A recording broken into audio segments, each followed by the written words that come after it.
شباب تانية ثانوي ركزوا معايا. الدرس الاولاني بقى بالنسبه لكم اللي هو مفهوم الدنسي، ركزوا معايا كده بقى عشان احرق لكم الدرس في اسرع وقت ممكن، وفي نفس الوقت تقدر تحل المسائل على طول بعد ما تشوف الفيديو ده. بصوا كده معايا، الراجل اول حاجه بيبدا بيها معانا ان هو بيعرفني ان في حاجه اسمها دينستي. طبعا انتوا سبق سمعتوا عنها قبل كده، هي مفهومها ببساطه قد ايه ماس في قد ايه فوليوم. ونقطه مهمه جدا لازم تبقوا واخدين بالكم منها، ان انا لو عليت الفوليوم لازم اوتوماتيك غصب عني هعلي الماس. ايه الهدف من كده؟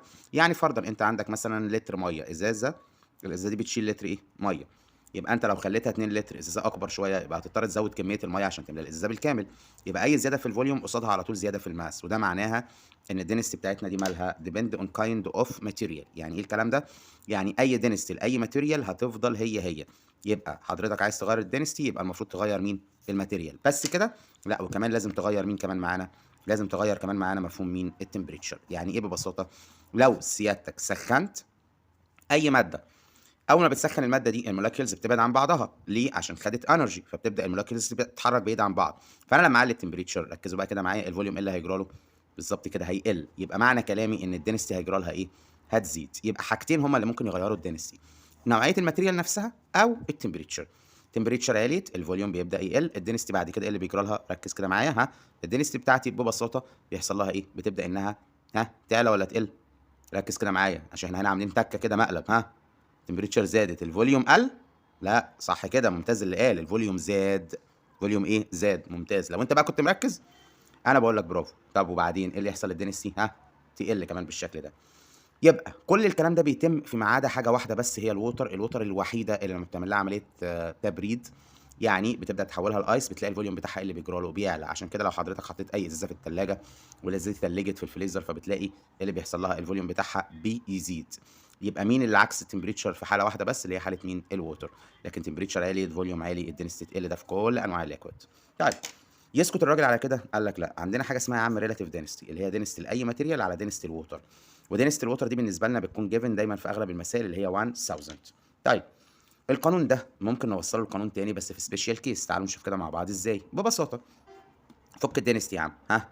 الدينستي بتاعتنا عباره عن ماس اوفر الفوليوم، صح؟ يبقى لو فكينا الماتيريال اللي موجوده هنا هتبقى الماس اوفر الفوليوم بتاعها. ده بالنسبه للماتيريال. طب ولو تحت، ماس اوفر الفوليوم بتاع مين يا عم؟ الووتر. طب حلو قوي الكلام ده.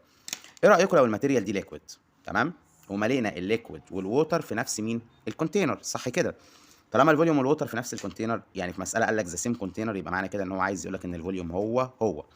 يبقى كده هترسم معانا انها هتبقى الماس بتاعت الماتيريال دي على ماس مين؟ الووتر، او بمعنى افضل ماس الليكويد على ماس الووتر، لان اغلب شغل الشابتر ده بالنسبه لنا ليه علاقه بمين؟ ايوه ممتاز اللي قال ليه علاقه بالليكويد. هيدروستاتيك ليكويد ات ريست. طيب بصوا بقى معايا يا شباب كده بالراحه ونشوف دنيتنا ماشيه ازاي بالنسبه لو انا عايز اعمل ميكس بتوين تو ليكويد. ايه مفهوم الميكس؟ مفهوم الميكس ببساطه ان انت تحط اتنين ليكويد على بعض من غير ما تدخلهم في الكيميكال رياكشن. كوكتيل العصير مثلا ده اسمه ميكس، ماشي الكلام؟ الناس اللي بتبيع لبن مغشوش، شويه لبن على شويه ميه، كل ده مفهوم ايه؟ الميكس. طيب، دنسة الميكس لو سيادتك عايزها لازم تجيبها عن طريق ماس الميكس اوفر فوليوم الميكس. طب هجيب ماس الميكس ازاي؟ ببساطه خالص، هتشوف ماس الليكويد الاولاني وتضيف عليها ماس مين كمان يا عم؟ ماس الليكويد نمبر 2، يبقى ماس ليكويد 1 بلس ماس ليكويد 2 بكل بساطه. يعني حطيت 2 كيلو على 3 كيلو يبقى التوتال هيطلع كام؟ 5 كيلو. ممتاز. طيب لو ركزنا، لو حبيت اجيب، ركزوا بقى معايا، طب فوليوم الميكس الاول، نفس القصه، حطيت 2 لتر على 4 لتر، ايوه، يبقى التوتال 6. يبقى ببساطه كده فوليوم 1 بلس فوليوم ايه؟ 2. تمام. يبقى معنى كده ان الماس والفوليوم بيتحسبوا بشكل مباشر جدا من غير اي حاجه. بتشوف الماسات اللي موجوده عندك، ماس 1 بلس ماس 2 والفوليوم 1 بلس فوليوم 2. طب امتى اقدر اقول ان الرو بتاعت الميكس، خدوا بالكم بقى بالنقطه دي عشان ممكن تسال فيها بكذا طريقه. ابسطها يقول لك اثبت لي ان انا ممكن اعمل الرو بتاعت الميكس رو 1 بلس رو 2 على 2 لما يكون الفوليوم بتاعي ايه؟ كونستانت. يعني ايه الفوليوم كونستانت؟ يعني فوليوم الليكويد الاولاني قد فوليوم الليكويد الثاني. تعالوا نشوف القانون ده كده جه منين. اساسا هو جه من القانون الجنرال اللي موجود قصاد منك فوق هنا. تعالوا نشوف الحدوته مشيت ازاي. ادي دنستي يا عم الميكس، تمام، ايكوال ماس الميكس، ادي ماس 1 بلس ماس 2، حلو. وفوليوم، فوليوم 1 وفوليوم 2 ار ايكوال، يبقى انا ممكن اسمي الاثنين نفس الفوليوم، يبقى فوليوم 1 في وفوليوم 2 في، يبقى الاثنين كله هيبقى 2 فوليوم. ومش هحدد بقى 1 او 2 لان الاثنين ذا سيم فوليوم. طب ده هيفيدني في ايه؟ ركزوا كده بقى معايا. مش الراجل ده كومن للاثنين؟ يبقى انا ممكن اعتبر ان ده كومن دوميتيتور هنا وهنا، تمام. يبقى كده هيطلع معايا ان الدنستي بتاعت الميكس ايكوال ماس 1 اوفر 2 من الفوليوم بلس ماس 2 اوفر 2 من الفوليوم برضو. حلو. طب مش الماس على الفوليوم دي اللي هي الدنستي، ودي ماس 1 صح، ودي ماس 2، يبقى كده مكان دي هخليها دنستي 1 ومكان دي هخليها دنستي 2، يبقى النتيجه عندي كده كتوتال ها صح، ممتاز اللي قال. دينستي الميكس هتبقى عباره عن دينستي 1 اوفر 2 بلس دينستي 2 اوفر 2، لان ال 2 دي ما اتشالتش. طب خليها كومن، يبقى هتبقى رو 1 بلس الرو 2 اوفر مين؟ ال 2. دي نقطه مهمه جدا في القانون بتاع الرو بتاعت الميكس. طب لما يحب يسالني كمسائل ممكن يسال ازاي؟ ركزوا بقى معايا. اول مساله مثلا بالشكل اللي احنا قصادنا ده، بيقول لي عندي تانك، التانك ده اوف ماس كام؟ 10 كيلو جرام. حلو.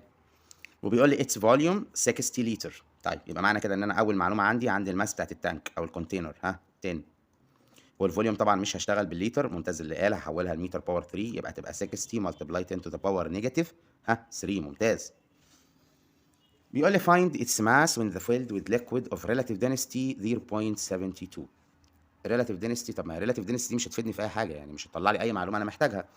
طب بس هو الراجل مديني دينستي الووتر. طب حلو، ممتاز اللي قال برضه، نقدر نجيب الدينستي على طول يا مستر. ادي الدينستي على طول هتبقى 0.72 في دينستي الووتر اللي هي 1 1000. طب وانا بجيب الدنستي ليه؟ عشان الراجل بيقول لي انا عايز الماس بتاعت الكونتينر لما يتملي بالليكويد. طب ما ببساطه كده لو ركزت شويه، انت المفروض تجيب ماس الليكويد وتضيفها على ماس التانك عشان تبقى جبت التوتال. يبقى كده لو حسبنا دي هتطلع معايا ادي 720، دي كده ماس، دي كده الرو بتاعت مين؟ ايوه الليكويد بتاعنا اللي تعبنا ده. حلو.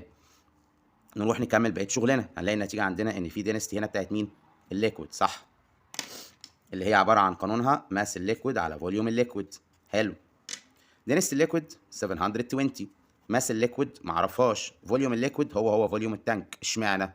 ما هو كده احنا حطينا الليكويد جوه التانك، يبقى تبقى 60 ملتبلاي 10 تو ذا باور نيجاتيف 3.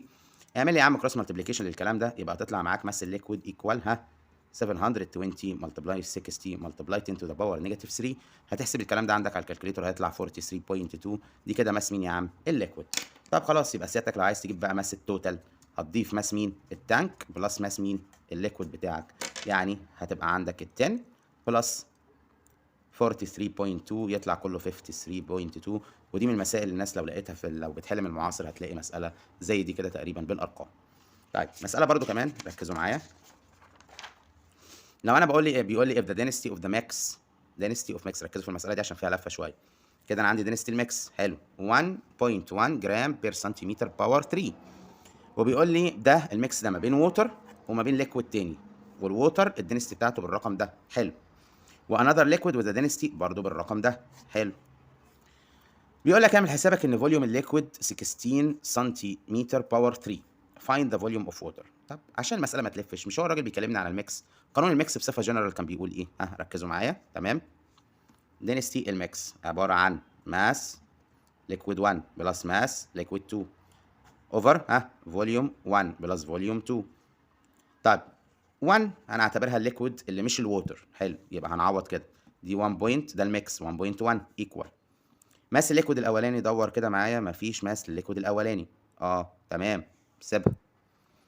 في ماس للليكويد التاني اللي هي الووتر؟ لا برضو. في فوليوم ليه؟ برضو لا. الفوليوم الوحيد اللي موجود عندي هو فوليوم مين؟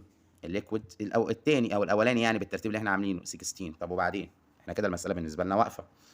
لا هي مش واقفه، ركزوا كده معايا في تفاصيل معينه هو الراجل قالها معانا. اول تفصيله ان بيقول لي الماس الاولانيه انا ممكن ان انا اقدر اجيبها بس بشكل غير مباشر. ازاي؟ قال لك انت الدنستي بكام؟ ب 1.26. بلاش اللون الاصفر ده عشان يبقى واضح معاكم. 1.26 بالشكل ده. حلو. مش ده ماس 1 على فوليوم 1 اللي هو 16؟ طب ما تعمل كروس كده، جت مين؟ ماس 1. الحمد لله على السلامه، ادي كده واحده ظهرت. ايوه يا مستر لسه عندنا 2 انون. ماشي، عندك 2 انون، بس ال2 انون دول فيهم لفه شويه. ايه هي اللفه دي يا عم؟ الراجل ده ببساطه قايل لك ان انت عندك دينستي الووتر. دينستي الووتر دي بكام يا عم؟ ب 1 صح كده؟ بس جرام بير سنتيمتر باور 3. طب ودي هتفيدني؟ فكها كده، ماس 1 او ماس 2 على ترتيبنا على فوليوم 2 ايكوال 1.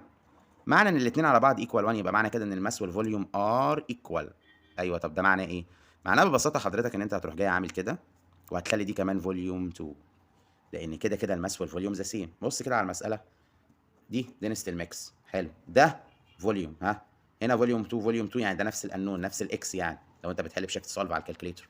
والماس الاولانيه جبناها من هنا، خلاص كده المساله ما بقاش غير فيها غير انون واحد اللي هو الفوليوم نمبر 2 اللي هو فوليوم مين؟ الووتر. فدي برضو تكه كده صغيره تاخدوا بالكم منها في موضوع الميكس او مسائل الميكس. طيب نقطه كده كمان برضو سريعه وركزوا معايا. لو جيت سالتك سؤال زي ده كده، بيقول لك انا عندك ايه 2 ليكويد، الليكويد الاولاني بدنسيتي رو والليكويد الثاني بدنسيتي 2 رو. find the density of the mix if two liquids have the same mass. ركزوا بقى معايا شويه عشان المساله دي فيها تكتين 3 كده. اول حاجه هو الراجل ده مش مدي اي معلومات غير دنسيتي ودبل الدنسيتي. طب هستفيد ايه؟ بصوا كده معايا. اول حاجه دنسيتي الميكس يا عم هي عباره عن ماس 1 بلس ماس 2. ايوه بس الراجل عمل حاجه، قال لي ذا سيم ماس. ذا سيم ماس يعني دي ودي كل واحده فيهم هتبقى ام، هي نفس الماس، يبقى كده فوق هخليها 2 ام. حلو. والراجل تحت عمل ايه؟ قال لك ان انت عندك فوليوم 1 بلس فوليوم 2، بس ما قاليش ان الفوليوم ار ايكوال. طب وبعدين؟ بصوا كده معايا. واضح ان هو الراجل مديني الدنست الاولانيه والثانيه وبس، يبقى انا كده لازم اظهر الدنست الاولانيه والثانيه باي شكل من الاشكال. طب هظهرها ازاي؟ هروح للقانون الاساسي بتاع الدنستي اللي هو كان بيقول ايه؟ ان الدنست بتاعت اي حاجه ماس على الفوليوم بتاعها. حلو. طب لو انا حبيت اكتب الفوليوم لوحده، يبقى الفوليوم هيكون الدنستي اوفر مين؟ ها؟ لا صح، ممتاز اللي قال الماس اوفر الدنستي. تمام. حلو. طب طالما ماس اوفر الدنستي، طب ما تركزوا كده معايا. ايه رايكم لو شلنا دي وشلنا دي وحطينا الايكوال ليهم؟ جرب كده معايا. هنقول 2 ام فوق وتحت مكان الفوليوم الاولاني ماس اوفر الدنستي 1، مكان الفوليوم الثاني ماس اوفر دنستي 2. كده كده ما غيرتش الماس عشان هي ايكوال ماس، صح كده الكلام ده؟ طيار للزبون مع الزبون مع الزبون هيفضل معايا 2 فوق، صح، وانزل 1 اوفر الدنستي الاولانيه اللي هي رو بلس 1 اوفر 2 من الرو. كده الرو دي انا ممكن اخدها كومن، صح، ممكن اخدها كومن من الاثنين، وتحت اللي تحت يطلع فوق، يبقى كده هيرسم معايا على ايه؟ 2 فوق مين؟ الرو، صح. بس قبل ما تعمل حركه زي كده ممكن انت تعمل ايه ببساطه؟ انا بحاول ابسطها لك عشان ما تتعبش نفسك في حسابات الكالكوليتر. ببساطه ادي 2 وادي الرو فوق، ومين فاضل تحت؟ 1 على 1 بلس 1 على 2. احسب الحسبه دي بتاعتك على الكالكوليتر وخليها تحت وشوف الناتج بتاعك هيطلع كام.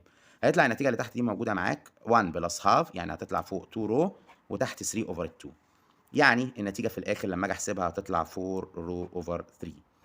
تمام. ده كده الفكره بتاعت الرو بتاعت الميكس لما تكون الماس ذا سيم.